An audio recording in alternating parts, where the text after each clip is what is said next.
Good evening class. ठीक है, शुरू करते हैं अपना। Good evening sir. Good evening. Good evening. अच्छा, जैसे मैंने आप लोगों को असाइनमेंट के बारे में कुछ बात बताई थी ना, तो यस उसमें हाँ थोड़ी सी चीज़ है आप लोगों के लिए, थोड़ा करेक्शन है कि उसमें दो असाइनमेंट थे। एक असाइनमेंट था जो आप लोगों का कोई रिसर्च पेपर है, उसका आपको क्रिटिकल रिव्यू करना है।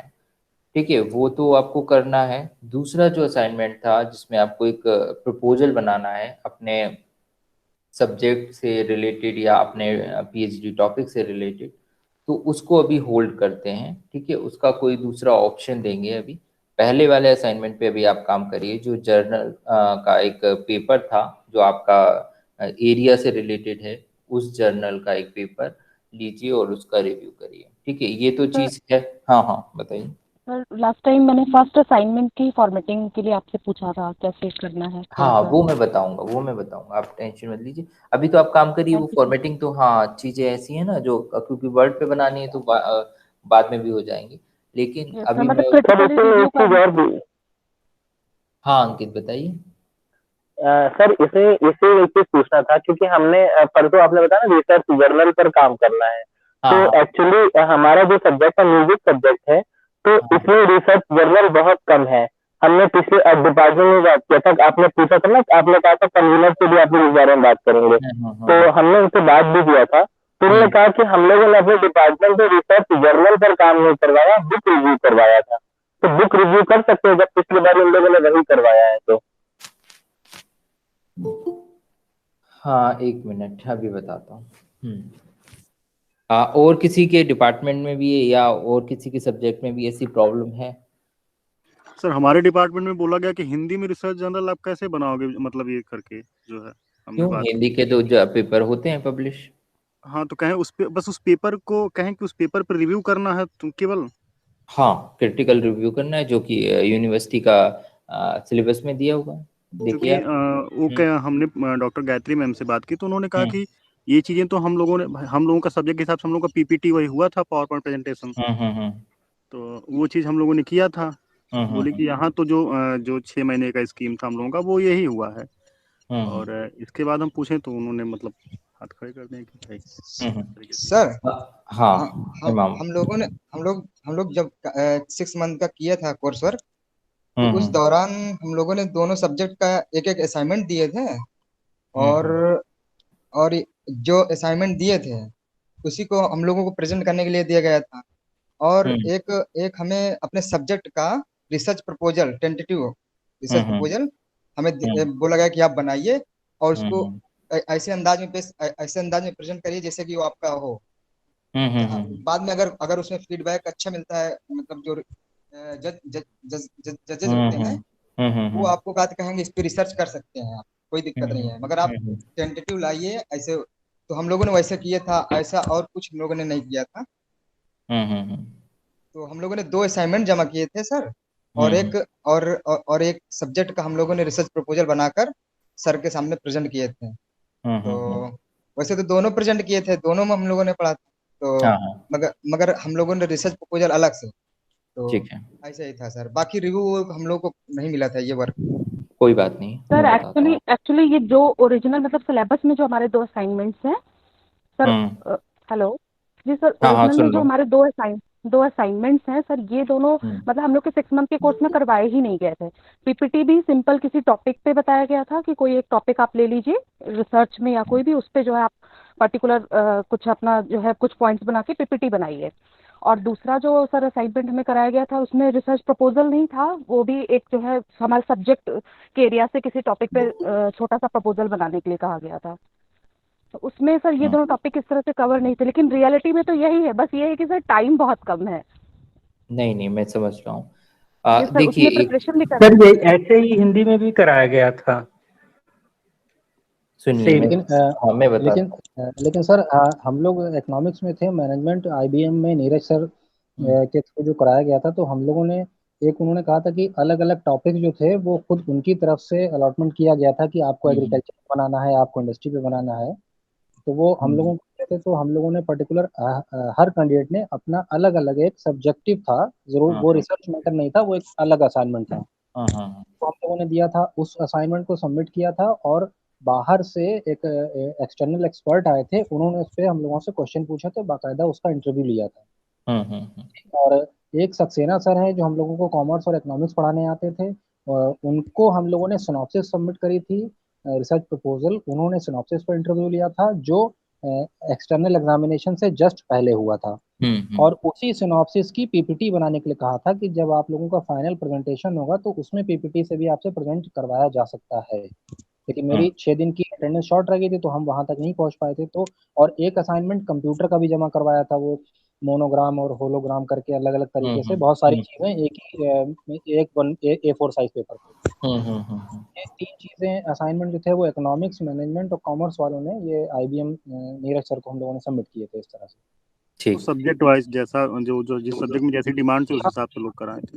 सब्जेक्ट का सब अलग अलग तरीके से हुआ इस बारे में। ठीक है, मैं बताता हूँ अब आपको। सभी लोगों ने अपनी अपनी चीजें रख दी। देखिए वो बस चीजें, इसमें एक सर और सी पूछना था कि सिनॉप्सिस नहीं देनी है ना इस बार, अभी सिनॉप्सिस नहीं जमा करनी है। अभी नहीं, मैं अभी आपको बताता हूँ, ठीक है। अभी आप थोड़ी देर के लिए म्यूट रखिए, फिर आपका जो क्वेश्चन होगा वो मैं जवाब दूंगा। सबसे पहली बात ये है कि आप लोगों को अपने दिमाग से ये निकाल देना होगा कि हमारा पिछले 2019 में जो कोर्स वर्क संचालित किया गया था वो किस तरीके से किया गया था। क्योंकि वो तो अगर आप ऐसे कहेंगे तो वो 6 मंथ का था, ये सिर्फ 1 मंथ का है। उसमें आपकी क्लासेस कैसे चली थी, हाँ यहाँ पे क्लासेस कैसे हो रही हैं, सारी चीज़ें डिफरेंट हैं। वो तो आप लोगों को भी आप जान पा रहे हैं और हम लोग भी जान पा रहे हैं, ठीक है। वो आप लोगों ने डिफरेंट डिफरेंट सेंटर पे किए थे, जहाँ पे भी आपके रिसर्च सेंटर थे, चाहे वो यूनिवर्सिटी कैंपस में हो चाहे आपके कॉलेज में हो, ठीक है। तो ये सारी चीज़ें डिफरेंट हो जाती हैं जब चीज़ें अलग अलग कंडक्ट कराई जाती हैं। अभी इस समय आप लोग सभी एक ही प्लेटफॉर्म पे हैं, और सारी चीज़ें जो डिफरेंट डिफरेंट सब्जेक्ट के लिए हैं वो सारी चीज़ें एक जैसी होंगी, ठीक है। यहाँ पे हम लोग ये नहीं कर सकते कि हिंदी वालों के लिए कुछ और दे दें, इकोनॉमिक्स वालों के लिए कुछ और, इस टाइप की चीज़ें नहीं होंगी यहाँ पे, क्योंकि ये आपकी स्पेशल परमिशन है, जो आपको एक दूसरा मौका दिया जा रहा है कि इसमें आप अपना काम करें। अब क्या होता है कि असाइनमेंट का 2 का लोड था, वो मैंने अभी आपको एक चीज़ को ख़त्म कर दिया। अभी आप चाहें तो अभी इस चीज़ को भी होल्ड करिए, ठीक है। इस पे हम लोग नेक्स्ट क्लास में फाइनल चीज़ करेंगे, और आप लोगों की एक लिस्ट प्रोवाइड कर दूंगा मैं कि किस तरीके का असाइनमेंट आप लोगों को बनाना है, ठीक है।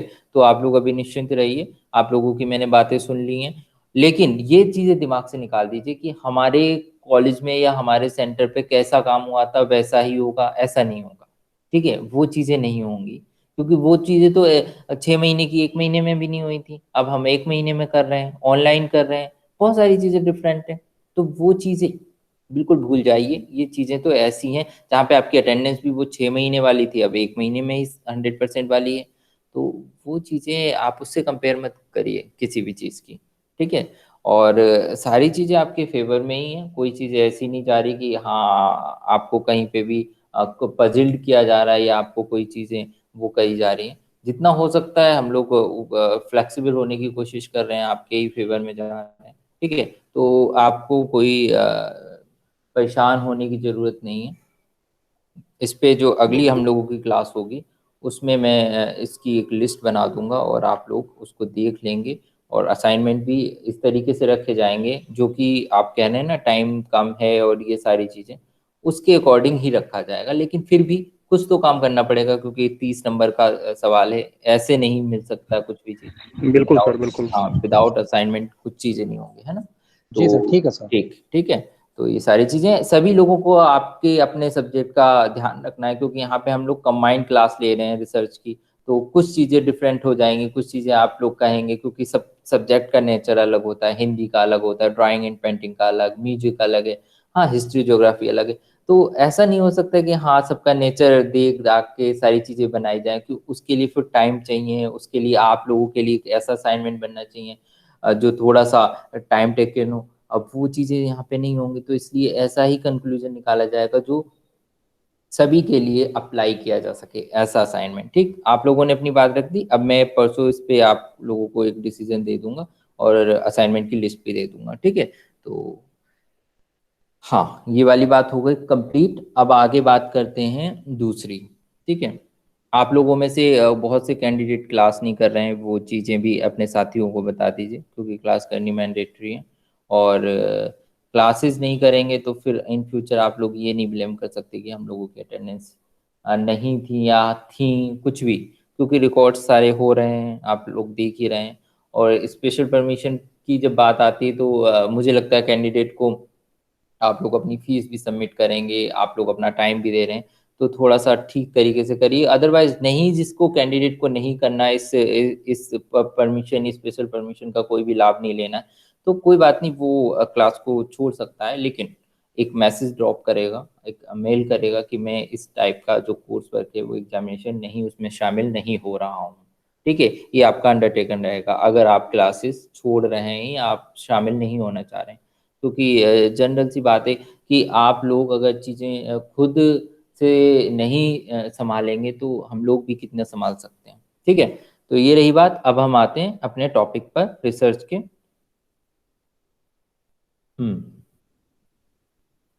कुछ चीज़ें हैं जो हम लोगों के लिए समझनी जरूरी हैं। अभी मैं स्क्रीन को शेयर करता हूँ।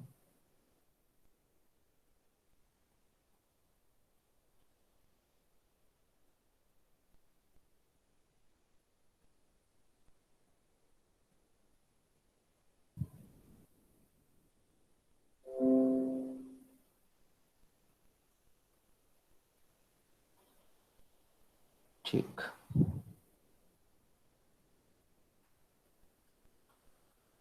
ठीक है, आप लोगों को दिख रही है ना screen? Yes sir, yes sir. ठीक है, यस सर।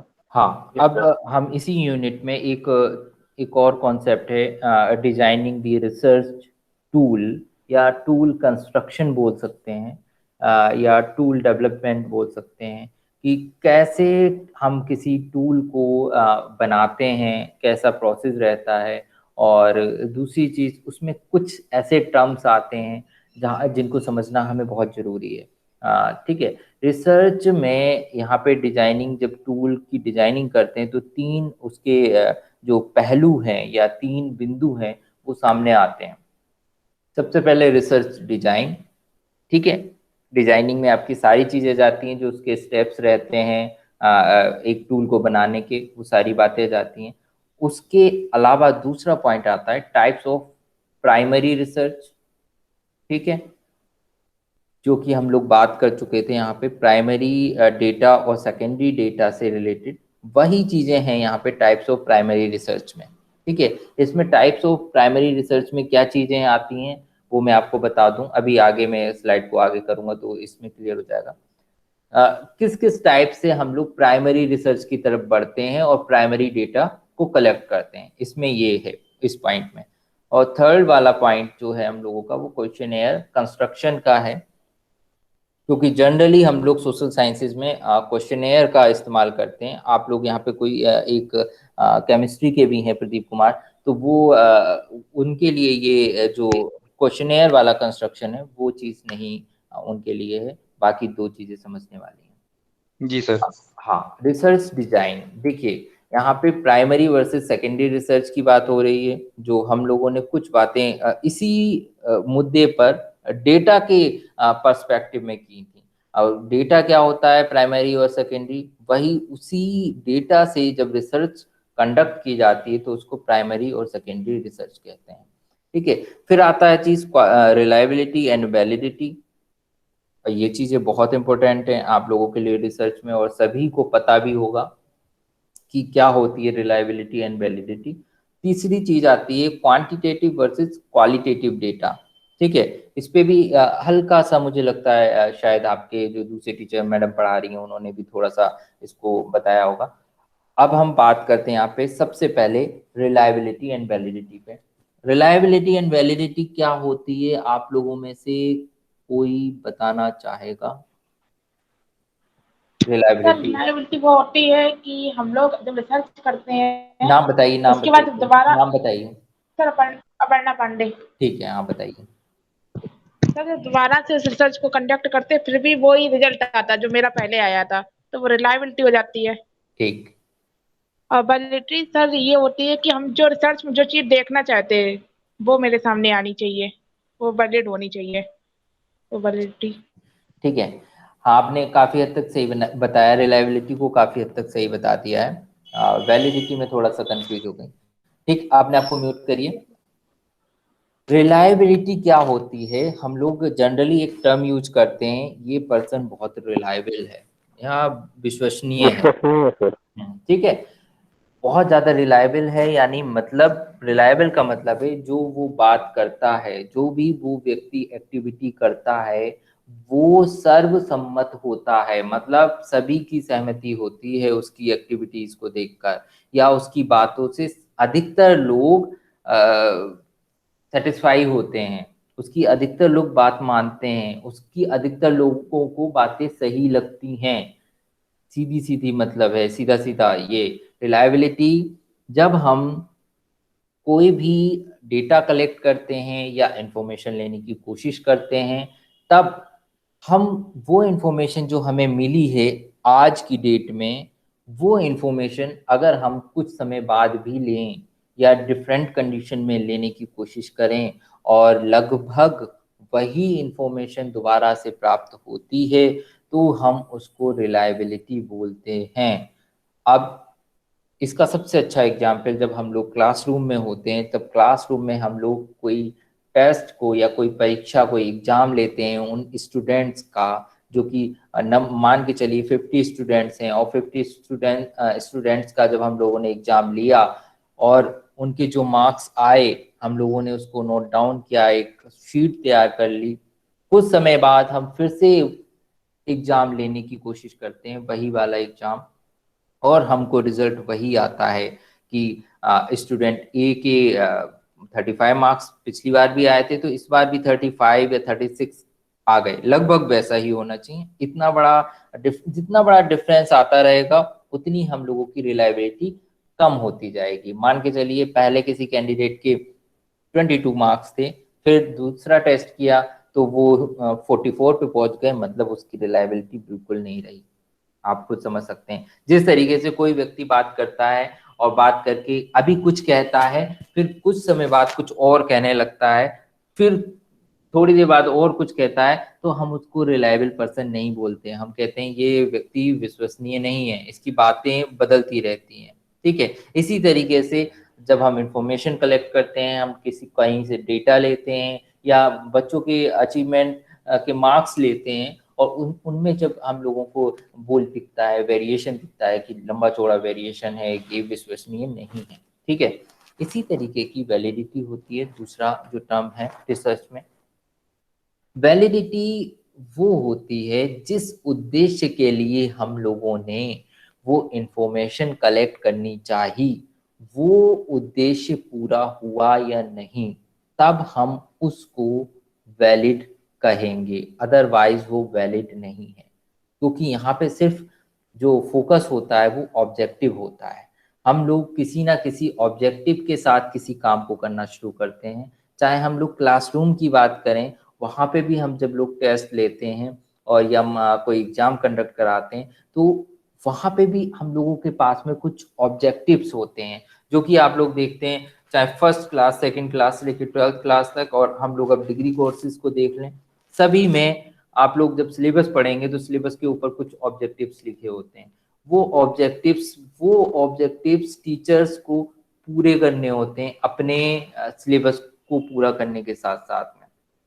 ठीक है, सिलेबस सिर्फ एक कंटेंट है, लेकिन हम लोग जब ऑब्जेक्टिव्स पूरा नहीं कर पाते हैं, तो हम लोग वो जो टीचिंग लर्निंग का प्रोसेस है वो हम लोगों का इनकम्प्लीट रहता है। तो इसी तरीके से जब हम लोग एग्जाम लेते हैं, कोई भी एग्जाम, चाहे यूनिवर्सिटी का एग्जाम हो, चाहे आपके बोर्ड के एग्जाम हो, चाहे आप लोगों के लोकल एग्जाम हो, वहाँ पे भी कुछ ना कुछ ऑब्जेक्टिव होता है उस एग्जाम कंडक्ट कराने का।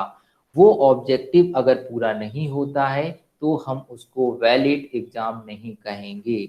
जिस तरीके से मान के चलिए कोई कंपटीशन एग्जाम होता है और उस कंपटीशन एग्जाम में कोई धांधली हो जाती है, उसका ऑब्जेक्टिव तो ये था कि ये XYZ कोई भी पर्टिकुलर एग्जाम है, उसको कंडक्ट कराने का ऑब्जेक्टिव ये था कि इसको पास करने के बाद में, क्वालिफाई करने के बाद में कैंडिडेट को ये पर्टिकुलर जॉब दी जाएगी, ठीक है, इसकी वो सेवाएं करेगा या सेवाएं लेगा। लेकिन अगर उसमें धांधली हो जाती है, किसी प्रकार का पक्षपात हो जाता है और उसके रिजल्ट जब आते हैं उस एग्जाम के, तो हम उसको वैलिड नहीं कहेंगे। क्यों? क्योंकि उसका उद्देश्य नहीं पूरा हुआ। हम लोगों ने तो उद्देश्य इस वजह से करा था कि ये पर्टिकुलर कैंडिडेट जो इसमें क्वालिफाई हो जाएंगे वो इस प्रकार की सेवाएं देंगे, ठीक। वो कैंडिडेट हमें नहीं मिल पाए क्योंकि किसी प्रकार का वहां पे गड़बड़ हो गई या धांधली हो गई, तो वो चीज हमारा एग्जाम वैलिड नहीं रहा, ठीक है। तो रिलायबिलिटी और वैलिडिटी को अगर हम साथ में लेकर चलेंगे तो आप लोगों के सामने बहुत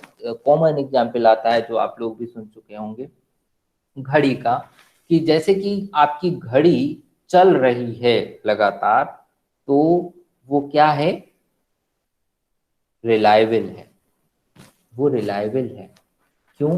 क्योंकि वो चल रही है। वो आपकी जितनी देर में आपके 5 सेकंड कवर करती है उतनी ही देर में फिर अगले 5 सेकंड कवर करती है। उसमें कोई डिफरेंस नहीं आता कि अरे वो उसने 11 से 12 बजाने में तो ज़्यादा टाइम लगा दिया, फिर 12 से 1 बजाने में उसने कम टाइम लिया था, फिर 3 से 4 बजाने में फिर बहुत ज़्यादा टाइम ले लिया था। ऐसा नहीं है, उसका फिक्स टाइम है, वो रिलायबल है। लेकिन चाहे वो गलत चल रही हो, चाहे समय 6 बज रहे हैं लेकिन 6 ना बज के उसमें रात के 10 बज रहे हैं, तब भी वो घड़ी रिलायबल है क्योंकि वो चल रही है। लेकिन अगर वो सही टाइम बता रही है, 6 अभी समय 6 बज रहे हैं और 6 बज के कुछ मिनट हो रहे हैं, वो उतना ही बता रही है, तो वो वैलिड है, ठीक है। क्योंकि उसका जो उद्देश्य है घड़ी का वो पूरा कर रही है। घड़ी का उद्देश्य क्या है? चलना नहीं है। घड़ी का उद्देश्य है सही समय बताना, तो वो वैलिड है, ठीक है। लेकिन वो चल रही है तो वो विश्वसनीय है, रिलायबल है। अब दोनों में क्या रिलेशन निकला? कोई भी एग्जाम या घड़ी अगर रिलायबल है तो क्या वो वैलिड होगी? आप बताइए। अगर कोई भी चीज रिलायबल है तो वैलिड होगी या नहीं होगी? जी सर। होगी। सर कोई जरूरी नहीं है। जरूरी नहीं है, बिल्कुल सही। कोई परसेंट चांसेस है सर।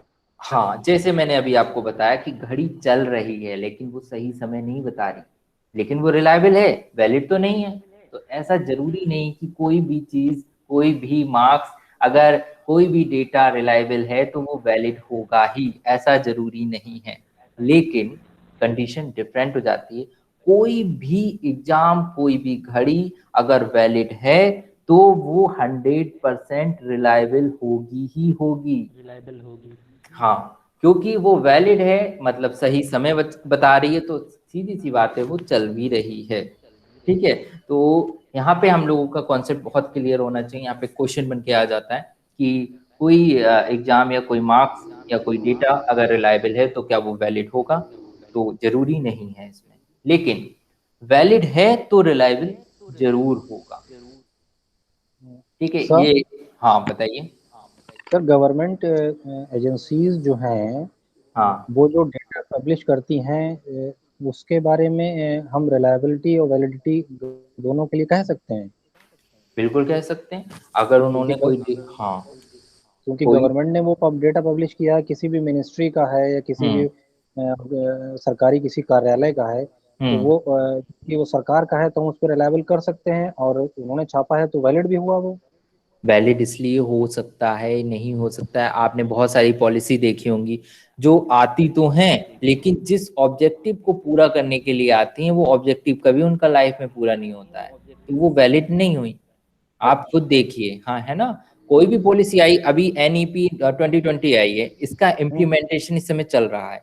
आगे ये सक्सेसफुल होती है या नहीं होती है, तब हम इसको कहेंगे ना ये वैलिड थी, अदरवाइज ये वैलिड नहीं है। ठीक ठीक है। अगली चीज आती है जो अभी हम सिर्फ क्योंकि ये सारी चीजें बहुत लंबी हैं और एक एक टर्म्स की हम बात करेंगे तो इसमें बहुत सारी चीजें, क्योंकि 6 मंथ के हिसाब से कोर्स हम लोगों का बनाया जाता है। आप लोगों से मेरी सलाह है कि आप लोग बुक जरूर पढ़ें। बुक्स से जब तक नहीं पढ़ेंगे, जब तक चीज़ों को नहीं समझेंगे, जब तक क्लासेस से कुछ नहीं होगा। क्लासेस सिर्फ आपको एक डायरेक्शन दे सकती हैं, जैसे कि आप लोगों को एक टर्म्स पता लगी या पता भी थी पहले से, सभी लोगों को पता होंगी।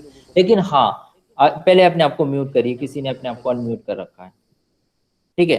तो सबसे पहले ये चीजें होंगी कि आप लोग जब बुक्स को देखेंगे एक बार, आज हमने कुछ चीजें देखी, हम लोगों के समझ में नहीं आई, हम लोगों के दिमाग में 1000 क्वेश्चन होंगे, ठीक। हम लोग जब बुक्स को एक बार देखेंगे, वहां पे पढ़ेंगे चीजों को, तो आप लोगों को वैलिडिटी से रिलेटेड पूरा का पूरा चैप्टर, पूरी यूनिट मिल जाएगी पढ़ने के लिए। रिलायबिलिटी से रिलेटेड पूरी यूनिट मिल जाएंगी, इसकी टेक्निक्स मिल जाएंगी, कैसे निकाली जाती है वैलिडिटी, स्टेप्स क्या होते हैं इसके, इसका फॉर्मूला क्या होता है, सारी चीजें मिल जाएंगी। तो ये चीजें जरूर पढ़िए, क्योंकि इस टाइप के क्वेश्चंस एग्जाम में आ जाते हैं, ठीक। अगली चीज देखिए, क्वांटिटेटिव वर्सेस क्वालिटेटिव डेटा। इस पे बहुत हम लोगों की बात हो चुकी है और आप लोगों को भी पता लगता है। क्वांटिटेटिव मतलब नंबर की फॉर्म में जब डेटा होता है हम लोगों का, और क्वालिटेटिव डेटा ऐसा होता है जो आइडियाज, थॉट, हाँ, वीडियो फिल्म, हाँ, सीसीटीवी फुटेज से मिलता है। इस टाइप का डेटा जिसको हम लोग एकदम नंबर की फॉर्म में कन्वर्ट नहीं कर सकते हैं, वो क्वालिटेटिव डेटा है। उसी से हम लोगों की दो टाइप्स की रिसर्च क्लासिफाइड हो जाती हैं, एक क्वांटिटेटिव रिसर्च और दूसरी क्वालिटेटिव रिसर्च। जब हम क्वांटिटेटिव रिसर्च की बात करते हैं तो हम लोगों के दिमाग में सबसे पहले आता है सर्वे मेथड, डिस्क्रिप्टिव रिसर्च, जो कि हम लोग सोशल साइंसेज में बहुत करते हैं, ठीक है। क्वालिटेटिव डेटा की बात करें तो हम लोग बहुत हिंदी इंग्लिश की तरफ चले जाते हैं, क्वालिटेटिव डेटा वहां से बहुत मिलता है हम लोगों को। हाँ, हिस्ट्री से बहुत क्वालिटेटिव डेटा मिलता है हम लोगों को, तो क्योंकि वो नंबर की फॉर्म में नहीं होता है। हाँ, और साइंस की बात करें तो वहां पे हम लोगों को क्वांटिटेटिव डेटा बहुत मिलता है, क्योंकि हम लोग एक्सपेरिमेंट करते हैं, हाँ, साइंटिफिक मेथड का यूज करते हैं। हालांकि पूरी की पूरी रिसर्च साइंटिफिक मेथड पे ही बनी है, लेकिन जब हम एक्सपेरिमेंट करते हैं किसी लैब में या कहीं ग्राउंड लेवल पे, तो वहां पे हम लोग क्वांटिटेटिव डेटा ही यूज करते हैं, क्योंकि वहां पे हम चीजों को मेजर करते हैं, हम चीजों को देखते हैं कि कहाँ पे नंबर की फॉर्म में है, कहाँ पे वो चीजें हम लोगों को उसके लिए कुछ स्टेटिस्टिक्स का भी यूज करना पड़ता है, वो हम लोग सोशल साइंसेज में भी करते हैं। तो यहाँ पे डेटा के बारे में आप लोगों की बहुत लंबी चौड़ी बात है, क्योंकि क्वालिटेटिव अपने आप में पूरी एक रिसर्च मेथड है और क्वांटिटेटिव अपने आप में एक रिसर्च मेथड है, और उस मेथड के कई टाइप्स हैं, क्वालिटेटिव के कई टाइप्स हैं, डेटा कलेक्शन की अलग अलग टेक्निक्स हैं, क्वांटिटेटिव की अलग है, क्वालिटेटिव की अलग है, जो कि इस समय आप लोग शायद पढ़ रहे होंगे सेकेंड यूनिट, जहाँ पे आप लोगों के रिसर्च मेथड की बात चल रही है। अब यहाँ पे बात आ जाती है रिसर्च डिजाइन, जो हम लोगों ने अभी सबसे पहले डिस्कस किया था, शुरू के 3 पॉइंट। तो शुरू के 3 पॉइंट में हम लोगों ने सबसे पहले पहला पॉइंट था रिसर्च डिजाइन। तो रिसर्च डिजाइन में सबसे पहले हम लोग बात करते हैं प्राइमरी रिसर्च और सेकेंडरी रिसर्च की। इसके बारे में प्राइमरी डेटा और सेकेंडरी डेटा हम लोगों ने कल परसों 2 दिन मतलब पिछली क्लासेस में हम लोगों ने बात की थी। प्राइमरी डेटा या प्राइमरी रिसर्च में क्या क्या कौन कौन सी टेक्निक्स होती हैं। फोकस ग्रुप, किसी ग्रुप को फोकस करके हम लोग वहां से डेटा लेते हैं, इंटरव्यू के माध्यम से डेटा लेते हैं, क्योंकि ये सारी चीजें डायरेक्ट होती हैं, हम लोग खुद जाके करते हैं। ऑब्जर्वेशन हम खुद जाके करते हैं, चाहे वो हम पार्टिसिपेट करके करें या नॉन पार्टिसिपेट करके करें, लेकिन ऑब्जर्वेशन हमें खुद करना होता है। क्वेश्चनेयर सर्वे, इसमें आप लोग जानते ही हैं, हम लोग टूल बनाते हैं, उस टूल के थ्रू कैंडिडेट्स के बीच में जाके उस टूल को फिल करवाते हैं, और उससे जो हमें डेटा मिलता है उसका हम इस्तेमाल अपनी रिसर्च में करते हैं। तो ये सारी चीजें प्राइमरी रिसर्च हो गई, क्योंकि इसमें प्राइमरी डेटा यूज हो रहा है। सेकेंडरी रिसर्च वही जिसमें सेकेंडरी डेटा यूज हो रहा है, जैसे अनपब्लिश्ड एकेडमिक थीसिस, रिपोर्ट्स, ये सारी चीजें ऐसी हैं कि लिखी किसी और ने है, बनाई किसी और ने है, हम लोग उसको यूज कर रहे हैं, हमें नहीं पता उस समय सिचुएशन क्या थी, कैसे उन्होंने कलेक्ट किया, क्या किया। हाँ, हम लोगों ने तो उसमें ये देखा है कि सेकेंडरी तौर पे देखा है हम लोगों ने कि इस टाइप के हमें डॉक्यूमेंट्स मिल रहे हैं, तो उनमें क्या क्या चीजें, क्या क्या डेटा, क्या क्या इंफॉर्मेशन है, तो उसका यूज हम लोग अपनी रिसर्च में करते हैं, तो इसलिए इसे सेकेंडरी रिसर्च कहते हैं। या फिर पब्लिश्ड बुक्स हो गई, बहुत सारी बुक्स जो कि हम लोगों ने खुद नहीं लिखी हैं, ना ही हम लोगों ने लिखवाई हैं किसी से।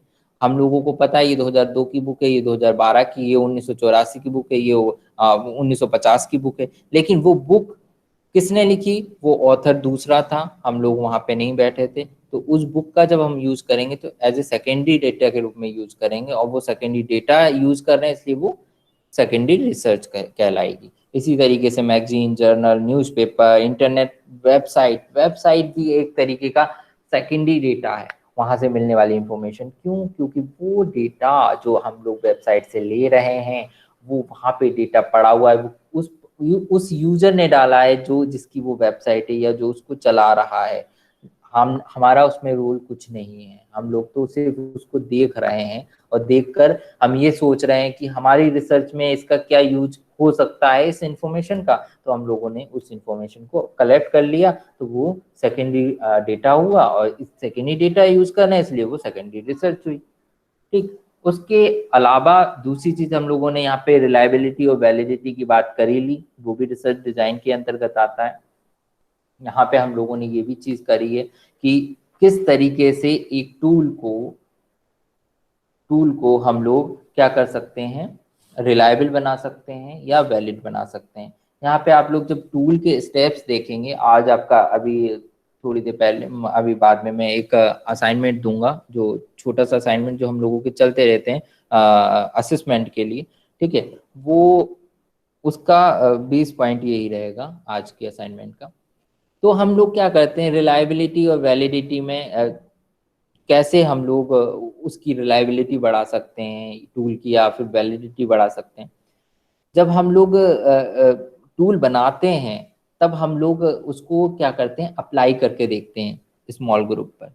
तो हम लोगों को जो सैंपल साइज हमने लिया है, मान के चलिए 50 स्टूडेंट्स का लिया, 25 स्टूडेंट्स का लिया, या 100 स्टूडेंट्स का लिया, हाँ, या 100 कोई भी कैंडिडेट है प्यूपिल का लिया, तो वो हम लोगों को थोड़ा सा साइज को ध्यान में रखना है कि वो साइज बहुत छोटा नहीं होना चाहिए, ठीक है। उसका सिग्निफिकेंस होना चाहिए कि जिस पर्पज से हम लोग या जिस पॉपुलेशन के लिए, जिस एज ग्रुप के लिए, जिस टाइप के कहना चाहिए एट्रीब्यूट को चेक करने के लिए हम ये टूल बनाने जा रहे हैं, वो क्या इस पर्टिकुलर जो सैंपल लिया है हम जिस पे अप्लाई करके देखेंगे, चेक करेंगे उसकी रिलायबिलिटी, वो वही है या नहीं है, उससे डिफरेंट तो नहीं है। हाँ, उसका कुछ सिग्निफिकेंस है इन फ्यूचर जिसके लिए हम लोग ये बना रहे हैं, तो वहां पे हम लोग थोड़ा सा सैंपल साइज बढ़ा देते हैं, और सैंपल साइज बढ़ाने से क्या होती है, उसकी रिलायबिलिटी भी बढ़ जाती है। क्यों? क्योंकि रिलायबिलिटी हम लोग चेक कर रहे हैं आने वाले इन फ्यूचर जो उसको उस टूल को अप्लाई करेंगे, चाहे वो दूसरे कैंडिडेट हों, हम लोग तो टूल डेवलप कर रहे हैं, हो सकता है हमारे स्टूडेंट्स उसका यूज करें, हो सकता है दूसरे लोग यूज करें, क्योंकि जब आप लोग कैटलॉग देखते हैं उसका टूल्स का, तो आप लोग देखेंगे बहुत सारे टूल्स डेवलप हुए हैं, और वो चाहे वो 1980 का हो, चाहे 2000 का हो, 2001 का हो, 2012 का हो, डिफरेंट ईयर के हैं। और उन टूल्स को हम देखते हैं कि हम लोगों को क्या मेजर करना है, वहां से हम लोग वो स्टैंडर्ड टूल खरीद लेते हैं, ठीक है। लेकिन वो स्टैंडर्ड हुआ कैसे? स्टैंडर्ड इन्हीं बेसिस पे हुआ कि उसकी रिलायबिलिटी चेक की गई है, उसकी वैलिडिटी चेक की गई है, उसके नॉर्म्स चेक किए गए हैं, तब उसको स्टैंडर्ड टूल कहा गया है। तो इसलिए वहाँ की रिलायबिलिटी इन फ्यूचर के लिए कि ये रिलायबल होगा या नहीं होगा, उसके लिए भी हम लोग पहले रिलायबिलिटी चेक करते हैं उस टूल की, और उसके लिए हम लोगों को सैंपल साइज का ध्यान रखना पड़ता है। वैलिडिटी में हम लोगों को ये देखना पड़ता है कि हम लोगों ने डिजाइनिंग कैसे की है। अगर वो टूल की डिजाइनिंग हम लोगों ने सही से नहीं की, उसके स्टेप्स को फॉलो नहीं किया है, हाँ, उसका ब्लूप्रिंट सही से नहीं बनाया है, तो हम लोगों का टेस्ट की वैलिडिटी कम होने के चांसेस बढ़ जाते हैं। और वो बढ़ने के बाद में जब इन फ्यूचर कोई भी, हम उसको स्टैंडर्ड कह देंगे, लेकिन इन फ्यूचर हो सकता है कोई कैंडिडेट उसको अप्लाई करे अपनी रिसर्च में, तो उसको वैलिड रिजल्ट ना मिले, क्योंकि हम लोगों ने तो उसको उसकी वैलिडिटी पहले ही खराब कर दी थी। तो इसलिए हम लोग जब भी टूल बनाएंगे तो उसको इंश्योर कर लेंगे कि उसका रिलायबिलिटी कैसी है, उसकी वैलिडिटी कैसी है, और उसके लिए हम ये इंश्योर करेंगे कि हमने रिलायबिलिटी कितने सैंपल पे चेक की है, हमने वैलिडिटी में कौन सी डिज़ाइन यूज़ की है, क्या सारे स्टेप्स को फॉलो किया है जो एक टूल कंस्ट्रक्शन के लिए ज़रूरी होते हैं। अब बात आ जाती है वही क्वांटिटेटिव डेटा, क्वालिटेटिव डेटा। तो हम लोग जब भी क्वांटिटेटिव डेटा की बात करते हैं तो हम लोग उसको टेबल की फॉर्म पे इजीली हम लोग उतार सकते हैं, क्योंकि वो नंबर की फॉर्म पे होता है। हम लोगों को सभी को पता है, हम लोग तुरंत का तुरंत एक्सेल पे फाइल बना सकते हैं। नहीं तो हम लोग अगर कॉपी पेन से भी बनाए तब भी हम लोग कोई भी टेबल बना सकते हैं जल्दी से, और हम लोग देख लेते हैं। जैसे कि हम लोग 50 स्टूडेंट्स हैं क्लास में और हम लोग जानना चाहते हैं कि इसका इन सब की एक हम लोग डेटा को कलेक्ट करके रखें, तो हम डेटा का क्या करेंगे, मान के चलिए किसी स्टूडेंट का नाम ए है, बी है, सी है, डी है, उनके आगे उनके मार्क्स लिखते जाएंगे। पूरा का पूरा हम लोगों के पास में डेटा शीट तैयार हो गई 50 के 50 स्टूडेंट्स की। लेकिन क्वालिटेटिव डेटा में हम लोग ऐसा करना थोड़ा सा मुश्किल हो जाता है, ठीक है, क्योंकि उसमें हम लोगों के पास में वो जो 50 स्टूडेंट थे उनके आइडियाज होंगे, उनकी डिफरेंट डिफरेंट बातें होंगी, हो सकता है उनकी वीडियो फिल्म हो, उनकी फुटेज हो, हाँ उनकी कुछ और चीजें हों, तो उनका क्या आधार रहेगा, कैसे टेबल बनेगी, तो वहाँ पे चीजें डिफरेंट हो जाती हैं। और फिर उनको कैसे मेजर किया जाएगा, मेजरमेंट की सबसे बड़ी परेशानी रहती है क्वालिटेटिव डेटा में। तो इसलिए हम लोग जब टेबल की फॉर्म में बात करते हैं तो हम लोग क्वांटिटेटिव डेटा को अच्छे से उसको टेबुलेशन फॉर्म में रख सकते हैं। यहाँ पे दो चीज़ें आती हैं, डिस्क्रीट और कंटिन्यूअस। दो प्रकार के यहाँ पे अगर क्वांटिटेटिव डेटा में भी बात करेंगे तो दो टाइप के डेटा आते हैं, एक डिस्क्रीट और एक कंटिन्यूअस। डिस्क्रीट डेटा कौन सा होता है, जो कि आपके पॉइंट की फॉर्म में नहीं होता है, मतलब 1 2 3 4 5 10 12 50 55 हाँ 100, ये सारा है डिस्क्रीट डेटा। कंटिन्यूअस डेटा कैसा होता है, जो कि 1 1.1 1.2 1.3 1.4 1.5 इसकी फॉर्म में होता है, पॉइंट की फॉर्म में होता है, डेसिमल की फॉर्म में होता है, तब हम उसे कहते हैं कंटिन्यूअस डेटा। और डिस्क्रीट डेटा को किसको कहते हैं, जो सिर्फ पूर्णांक में होता है, पूरे पूरे नंबर में होता है, 1 2 3 4 5 6, ठीक है, उसमें पॉइंट्स नहीं होते हैं। तो इस चीज को भी थोड़ा ध्यान रखेंगे, डिस्क्रीट डेटा और कंटिन्यूअस डेटा किसे कहते हैं। और इसी दोनों वर्ड्स को, इन्हीं दोनों टर्म्स को हम लोग एक दूसरी तरीके से भी यूज करते हैं, कि हम लोग डिस्क्रीट वेरिएबल और कंटिन्यूअस वेरिएबल भी बोलते हैं। हिंदी में हम इसको असतत और सतत चर बोलते हैं। हाँ, कि असतत मतलब जो नंबर की फॉर्म पे होता है, अंकों के आधार पे लिखा जाता है 1 2 3 4 5 6 7, ये हो गया आपका असतत। और सतत मतलब कंटिन्यूअस, जो कि 1.1 1.2 इसकी फॉर्म में हो गया, ठीक है। ये चीजें हो गई, इसके आगे बढ़ते हैं हम लोग। हाँ, एक चीज और यहाँ पे समझाने वाली है, क्वालिटेटिव डेटा में हम लोग एट्रीब्यूट्स जो होते हैं, हम लोगों के जो गुण होते हैं, उनको भी हम लोग मेजर करते हैं। और जनरली जब हम लोग साइकोलॉजी या एजुकेशन की बात करते हैं तो हम लोग एट्रीब्यूट्स का ही मेजरमेंट करते हैं क्वालिटेटिव डेटा में। और क्वांटिटेटिव डेटा जो कम्प्लीटली ऑब्जेक्टिव होता है। ऑब्जेक्टिव मतलब ऑब्जेक्टिव और सब्जेक्टिव मतलब आप लोग समझ ही गए होंगे, दो प्रकार के आपके एग्जाम भी होते हैं, जिसमें ऑब्जेक्टिव में, जिसमें आपके पास में चीज़ें ऐसी होती हैं कि वहाँ पे आप लोगों के सामने एक बाउंडेशन होती है, कि आप लोगों के सामने 4 विकल्प दिए हुए हैं, 2 विकल्प दिए हुए हैं, उसी में से आप लोगों को चुनना है। लेकिन सब्जेक्टिव में आप लोगों के पास छूट है, आप लोग कुछ भी जब आपको आंसर लिखना होता है तो आप अपनी भाषा में भी लिख सकते हैं, अपने अपने आइडियाज भी उसमें ऐड कर सकते हैं, लेकिन ऑब्जेक्टिव में नहीं कर सकते। तो इसलिए वो नंबर की फॉर्म में होने की वजह से वो ऑब्जेक्टिव टाइप का हो जाता है, उसका नेचर ऑब्जेक्टिव टाइप हो जाता है। और ये क्वालिटी की फॉर्म में होने की वजह से इसका सब्जेक्टिव टाइप का नेचर हो जाता है।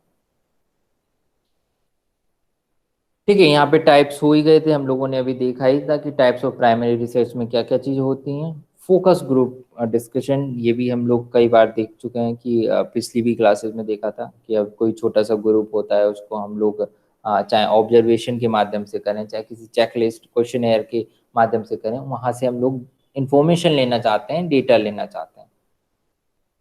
ठीक है, ऑब्जर्वेशन की हम लोगों ने कल अच्छे से बात करी थी। ऑब्जर्वेशन जो कि हम लोग हमेशा दिन रात करते रहते हैं, चाहे वो सुनकर करें, देख कर करें, महसूस करके करें। चाहे ऑब्जर्वेशन दूर से करें या उस ग्रुप में जिस ग्रुप का ऑब्जर्वेशन करने जा रहे हैं उसमें शामिल होके करें, दोनों चीजें हैं। ठीक है, ऑब्जर्वेशन किस तरीके से कर सकते हैं, देखिए यहाँ पे एक टाइम बना हुआ है कि 8 से लेके 8:59 तक, 9 से लेके 9:59 तक क्या एक्टिविटी रही पर्टिकुलर पर्सन की, कैंडिडेट की। ठीक है, ऑब्जर्वर का क्या नाम था, डेट कौन सी थी, प्लेस क्या था, डे कौन सा था। इस तरीके से हम लोगों का क्राइटेरिया कुछ भी हो सकता है। यहाँ पे तो मैं यहाँ पे टाइम दिया गया है, वो टाइम यहाँ पे चीजें अलग हैं, वहाँ पे चीजें अलग हैं। यहाँ पे जो टाइम है वो इसके अकॉर्डिंग बनाया गया है। ऑब्जर्वेशन के क्या एडवांटेजेस होते हैं, डिसएडवांटेजेस होते हैं, हम लोगों ने कल डिटेल में बात करी थी ऑब्जर्वेशन के बारे में। इंटरव्यू के बारे में भी कल डिटेल में बात कर चुके हैं हम लोग कि इंटरव्यू में 2 टाइप की चीज़ें होती हैं जो हमें हमेशा याद रखनी है, एक स्ट्रक्चर्ड इंटरव्यू और अनस्ट्रक्चर्ड। स्ट्रक्चर्ड में क्या होता है, सारे क्वेश्चंस पहले से फ्रेम कर लिए जाते हैं कि हम लोगों को कैंडिडेट से क्या क्या चीज़ें पूछनी है। ठीक है, उन्हीं के आंसर हम वही क्वेश्चन करते हैं और उन्हीं के आंसर नोट डाउन करते हैं। लेकिन अनस्ट्रक्चर्ड में क्या करते हैं, हम लोग कहीं से भी चीज़ें कुछ भी पूछ लेते हैं। हो सकता है कई बार हम लोग कोई क्वेश्चन पूछते हैं, उसका कैंडिडेट जो जवाब देता है उसी में से हम लोगों को नया क्वेश्चन मिल जाता है कि अगर ऐसी चीज़ें नहीं है तो ऐसी कर ली जाए तो क्या होगा। तो उस टाइप की चीज़ें होती हैं अनस्ट्रक्चर्ड में, जो कि जनरली हम लोगों के इंटरव्यू जो जॉब के लिए होते हैं वो अनस्ट्रक्चर्ड होते हैं। उसमें पहले से डिसाइड नहीं होता कि हम लोग क्या क्या क्वेश्चन करेंगे। ठीक है, क्वेश्चनेयर पे भी कल हम लोगों ने बातचीत करी थी कि क्वेश्चनेयर बहुत ज़्यादा इम्पोर्टेंट टूल है, एक टेक्निक है जो कि हम लोग यूज करते हैं सोशल साइंसेज में अधिकतर लोग। हाँ, अब यहाँ पे छोटी सी बात टाइप्स ऑफ क्वेश्चंस की जो आप लोगों को पता ही है। ओपन एंडेड क्वेश्चंस वो होते हैं जहाँ पर हम लोग सब्जेक्टिव टाइप का आंसर देते हैं, जहाँ पे चीज़ें हम लोगों को जैसे कि शॉर्ट आंसर टाइप क्वेश्चन आते हैं हम लोगों के एग्जाम में, हम लोग उस पर अपना आंसर देते हैं और वो आंसर चाहे हम लोग 3 लाइन में दें 4 लाइन में दें, उसमें हमारे खुद के विचार होते हैं, खुद के आइडियाज़ होते हैं, खुद हमने कैसे उस कॉन्सेप्ट को समझा है तो उसके आधार पे हम लोग वो आंसर देने की कोशिश करते हैं। वेरी शॉर्ट की बात नहीं कर रहा मैं, सिर्फ शॉर्ट की बात कर रहा हूँ, जहाँ पे शॉर्ट में आपको एक पैरा के बराबर या 30 वर्ड्स में आप लोगों को आंसर लिखना होता है, उसकी बात कर रहा हूँ।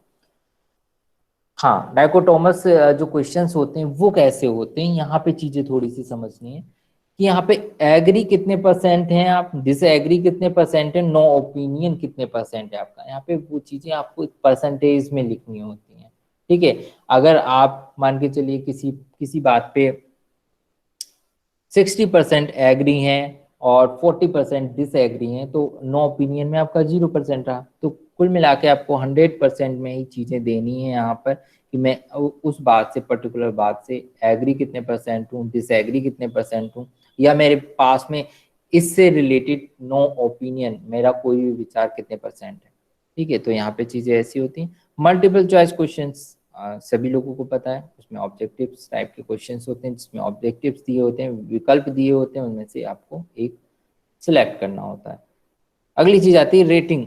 रेटिंग क्वेश्चंस कैसे होते हैं, रेटिंग क्वेश्चंस वैसे होते हैं जब आप लोग हम लोग मॉल में जाते हैं, हम लोग कहीं किसी कैब के थ्रू जाते हैं, तब हम लोगों को उसकी सर्विस की रेटिंग देनी होती है कि कितनी रेटिंग हम उसको देना चाहते हैं, हम लोगों को उसकी सर्विस कैसी लगी। तो हम लोग यहाँ पे 1 2 3 4 5 जितने भी उन्होंने पॉइंट की बनाई है, वो 7 पॉइंट की बनाई है, 5 पॉइंट की बनाई है, वो जो रेटिंग उन्होंने बनाई है उस स्केल पे के आधार पे हम लोग उसको रेट कर देते हैं कि हम लोगों की इसकी जो सर्विस है वो एवरेज लगी, मतलब 3 पॉइंट दे दिया हमने, हमें बहुत अच्छी लगी तो हम लोगों ने 1 दे दिया, एक्सीलेंट कह दिया, इस टाइप से।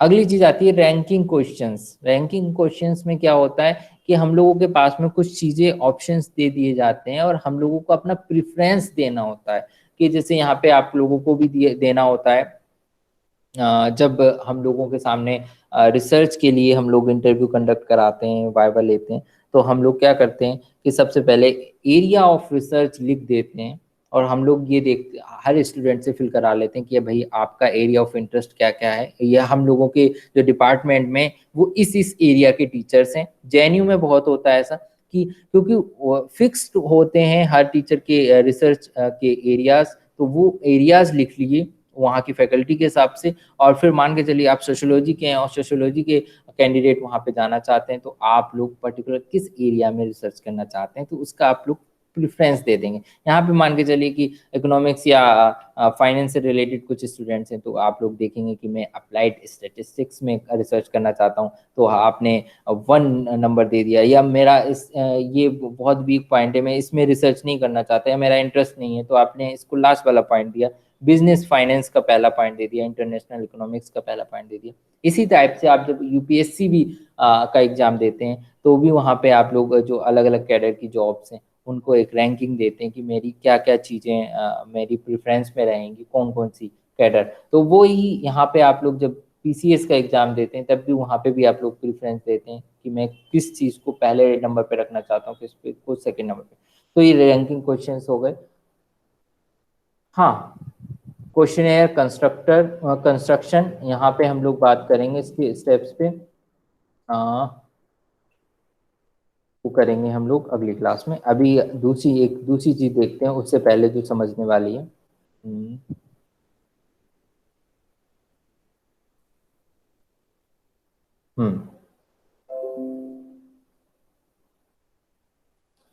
ठीक है, अब हम बात कर रहे हैं मेजरमेंट की, और मेजरमेंट को थोड़ा सा समझना जरूरी है क्योंकि आगे जब हम टूल के कंस्ट्रक्शन की बात करते हैं तो हम लोग मेजरमेंट को इग्नोर नहीं कर सकते कि मेजरमेंट हम लोगों का कैसे करेंगे हम लोग।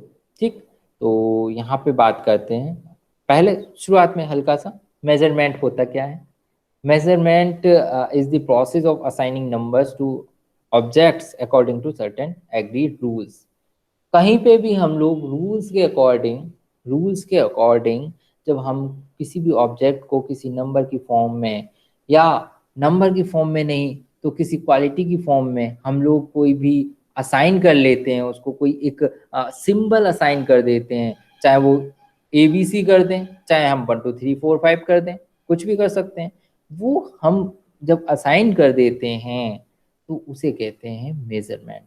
जैसे आप लोगों का आप लोग अभी मान के चलिए 15 कैंडिडेट्स हैं या 16 कैंडिडेट्स हैं। 16 कैंडिडेट्स को मैं 1 2 3 4 5 6 7 8 इस टाइप की कोई रैंकिंग दे दूं, या मैं ABCDEFGH करके मैं आपको कोई रैंकिंग दे दूं, तो मैंने आपके लिए एक सिंबल असाइन कर दिया है और दैट इज मेजरमेंट। ठीक है, इसमें एग्जाम्पल देख लीजिए, 45 kg वेट, ये भी एक हमने सिंबल ही तो असाइन करते हैं हम लोग। किसी भी ऑब्जेक्ट को, किसी भी वस्तु को हम लोग मापने के बाद में उसको एक सिंबल असाइन कर लेते हैं कि ये भाई 50 किलो की है, ये 45 किलो की है, ये 40 किलो की चीज़ है। ठीक है, या हम लोग जब क्लासरूम में मार्क्स देते हैं स्टूडेंट्स को तब भी हम लोग एक सिंबल ही तो असाइन करते हैं उनको कि ये 40 मार्क्स आए, तुम्हारे 90 मार्क्स आए। क्या है 90 मार्क्स? एक सिंबल ही तो है जिससे उसकी पहचान बनती है, जिससे उसका सिलेक्शन हो सकता है, जिससे कोई कट ऑफ लग सकती है।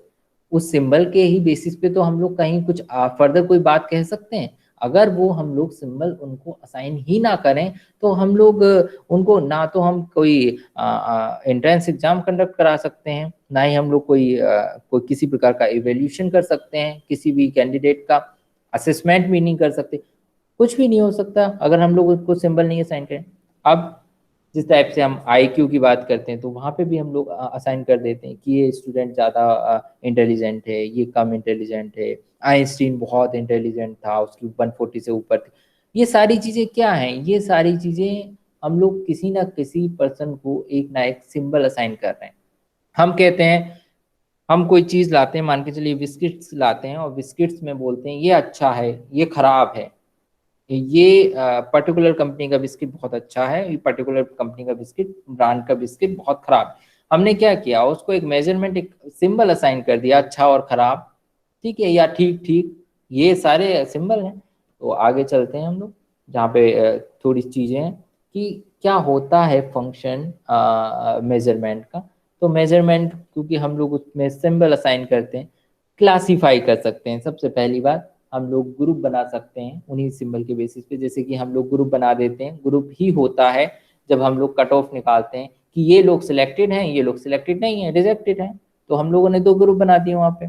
तो इसी तरीके से क्लासीफाई कर सकते हैं, कंपेयर कर सकते हैं, जो कि हम लोग बहुत करते हैं कि भाई आपके कितने मार्क्स हैं, मेरे 70 मार्क्स हैं, मेरे तो 75 मार्क्स हैं, मतलब मैं 5 मार्क्स आपसे ज़्यादा लाया हूँ। तो यहाँ पे कंपेयर भी हो सकती है, आपस में कंपेयर कर सकते हैं स्टूडेंट की, या हम लोग कंपेयर के ही बेसिस पे हम लोग फर्स्ट सेकंड थर्ड पोजीशन देते हैं। अगली चीज सिलेक्शन कर सकते हैं हम, चाहे जॉब की बात करें, चाहे कोर्स में एडमिशन की बात करें, वहाँ पे सिलेक्शन हो सकता है। प्रिडिक्शन कर सकते हैं, अनुमान लगा सकते हैं किसी चीज के लिए कि ये चीज ऐसी होगी।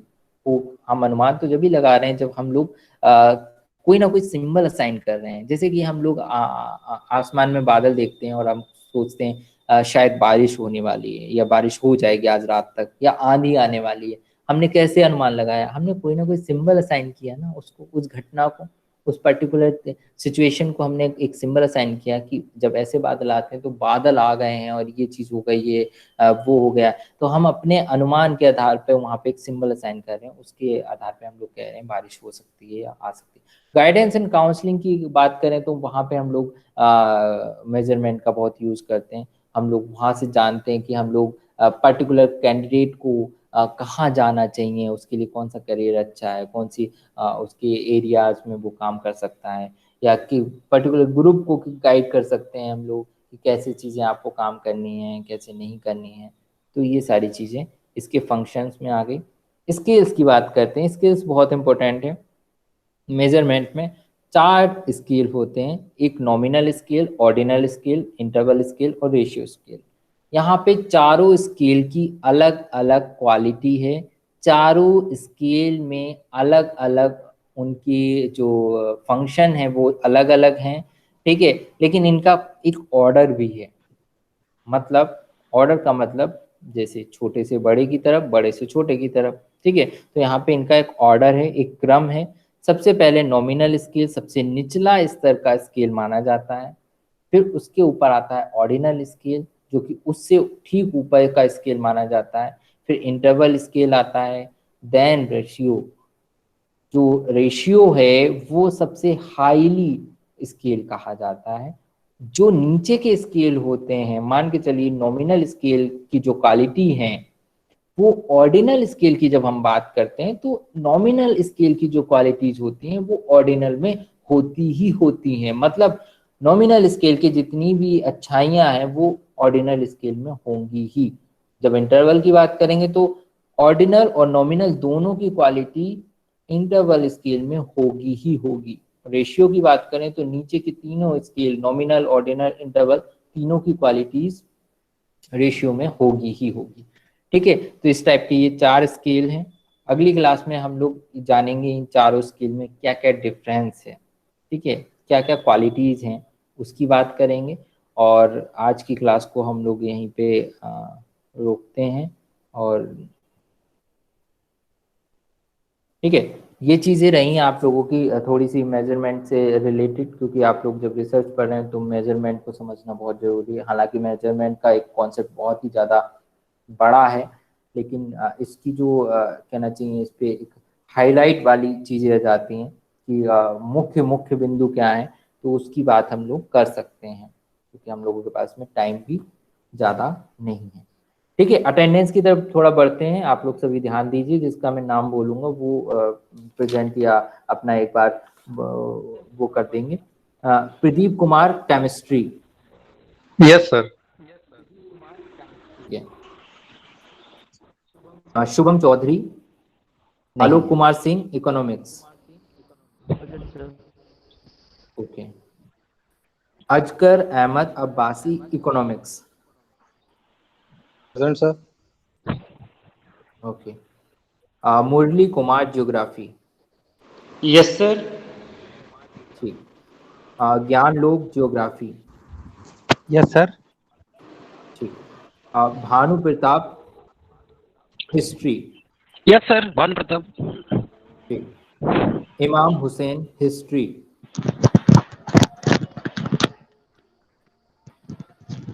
इमाम हुसैन, हिस्ट्री नहीं है। अंकित श्रीवास्तव, हाँ हाँ सर, अरे पूरा अनम्यूट था सर, सर म्यूट था अच्छा, सर। ठीक ठीक जट ठीक। सर। इमाम हुसैन, ठीक है। Ankit Srivastava, music. Yes sir. ठीक। Aparna yes sir, Pandey. अंकित श्रीवास्तव। ठीक ठीक। Yes yes sir, Aparna Aparna Pandey. Pandey, okay जी सर। ठीक है। संगीता सिंह, सोशियोलॉजी। जी सर। ठीक। Neha Singh, sociology. Present sir. Present sir. Okay. Sneha Singh, sociology. Present sir. ठीक। प्रतिभा, सोशियोलॉजी। Yes sir. ठीक। प्रेम प्रकाश सिंह, हिंदी। Yes sir. ठीक। राजीव कुमार, हिंदी। Yes sir. ठीक। विवेक प्रेम कुमार, प्रकाश हिंदी। सिंह हो गया। हाँ हाँ, अभी बोल दूंगा एक बार। विवेक कुमार, हिंदी। ठीक है। अब जो लोग प्रेजेंट नहीं है उनका मैं नाम बोल रहा हूँ, ठीक है। आप लोग चेक कर लेना कि आपकी तो नहीं छूटी है। शुभम चौधरी अब्सेंट हैं, ठीक है। दूसरा विवेक कुमार अब्सेंट है, ठीक। 2 कैंडिडेट अब्सेंट हैं। और अटेंडेंस की पूरी तरीके से जिम्मेदारी आपकी है भाई। और जो आपके साथी हैं उन लोगों को भी बता दीजिए, क्योंकि जब आप लोग इंटरनल असेसमेंट में की बात करेंगे तो अटेंडेंस का जिक्र जरूर होगा, तो उसके बिना आपका काम नहीं चलेगा। तो आप लोग सभी लोग आपस में जो भी आप लोग एक दूसरे को जानते हैं उन लोगों से बता देना कि क्लास चल रही है। और क्लासेस जब तक आप नहीं लेंगे तो वो ऐसे मार्क्स नहीं दिए जाएंगे। फ्लेक्सिबल होने का मतलब इतना ही है कि आप लोगों को जो हम लोग नॉर्म्स बना रहे हैं वो आप लोगों के फेवर में जाएं, लेकिन ये नहीं है कि हम नॉर्म्स को बिल्कुल ही दरकिनार कर देंगे, सारी चीजें ऐसी कर देंगे कि भाई आओ और आप नंबर बटोर के ले जाओ। तो ये सारी चीजें आप लोग अपने साथियों को भी बता देना, जिससे कि जो भी आपका कोई साथी ऐसा है जिसने रिक्वेस्ट किया था प्री पीएचडी जो री प्री पीएचडी कोर्स एग्जामिनेशन है उसके लिए, लेकिन वो क्लास नहीं कर रहा है और असेसमेंट नहीं आ रहा है, तो उसका इंटरनल असेसमेंट में वो मार्क्स पहले से ही कट हो जाएंगे, ठीक है। तो ये सारी चीजें ध्यान रखेंगे। अब बात आती है असाइनमेंट की। छोटा सा असाइनमेंट, वो वाला नहीं असाइनमेंट की बात कर रहा हूँ जो आप लोगों का वो मेन असाइनमेंट बनेगा, वो नहीं, एक छोटा असाइनमेंट। आप लोगों को एक काम करना है आज के लिए, वो नोट डाउन करेंगे सब लोग, वर्ड पे बना के भेजेंगे मुझे। आज नहीं, आप लोगों के लिए डेडलाइन परसों की है। परसों जब हम लोगों की क्लास होगी 6 बजे, तो उससे पहले मुझे मिल जाना चाहिए, ठीक है। उसमें वर्ड में आप क्या लिखेंगे, सभी लोग पहले शुरू में अपना नाम लिखेंगे, नाम लिखने के बाद में अपना सब्जेक्ट का नाम लिखेंगे, ठीक है। फिर उसके बाद में आप लोगों को बनाना है टूल कंस्ट्रक्शन के स्टेप्स लिखने हैं, सिर्फ टूल कंस्ट्रक्शन के स्टेप्स। वो 4 हो सकते हैं, 5 हो सकते हैं, 6 हो सकते हैं। आप अपनी अपनी बुक्स में देखना कि अगर हम कोई टूल बनाते हैं तो उसके कौन कौन से चरण होते हैं, कौन कौन से स्टेप्स होते हैं, ठीक है। उनके नाम लिखने हैं आपको, ठीक। बस इतना काम करना है, वो मुझको मेल कर देना है उसी आईडी पे जिसपे मैं आप लोग पहले करते हैं, ठीक है। इसमें किसी को डाउट? No sir. हाँ, ये काम सर मुझे सुनाई नहीं दिया था, नेट तक चला गया था। अच्छा, टूल कंस्ट्रक्शन के स्टेप्स लिखने हैं आपको, एक वर्ड की फाइल पे बनाना है और उसमें अपना नाम लिखना है शुरू में, फिर अपना सब्जेक्ट का नाम लिखना है, फिर टूल कंस्ट्रक्शन के स्टेप्स क्या होते हैं, उसके चरण क्या होते हैं। कोई भी टूल जब हम लोग बनाने जाते हैं तो वो 5, 4, 6, 8 जितने भी आप लोगों को समझ में आए, बुक्स में देखना और बुक में देख कर आप लोगों से समझना और फिर आप उसको वर्ड पे टाइप करके मुझको मेल करना, ठीक है। ये आपका छोटा सा assignment for the assessment. Sir इसी में एक छोटा सा सवाल था इसी बारे में, टूल कंस्ट्रक्शन के विषय में। ये बी हाँ बताइए। हेलो। हाँ बोलिए बोलिए। सर बीएड की बुक्स वगैरह या इसमें जो है कुछ बुक्स से हेल्प ली जा सकती है, या बीएड या एमएड की बुक्स वगैरह में, क्योंकि हम लोग ने बीएड एमएड किया हुआ है तो उसमें तो इसके विषय में मिल जाएगा काफी कुछ चीजें, जानकारी रिसर्च मेथोडोलॉजी के बारे में, वही एक पूछना चाह रहे थे थोड़ा सा। बिल्कुल ले सकते हैं, लेकिन बीएड की नहीं, एमएड की बुक से ले सकते हैं, ठीक है।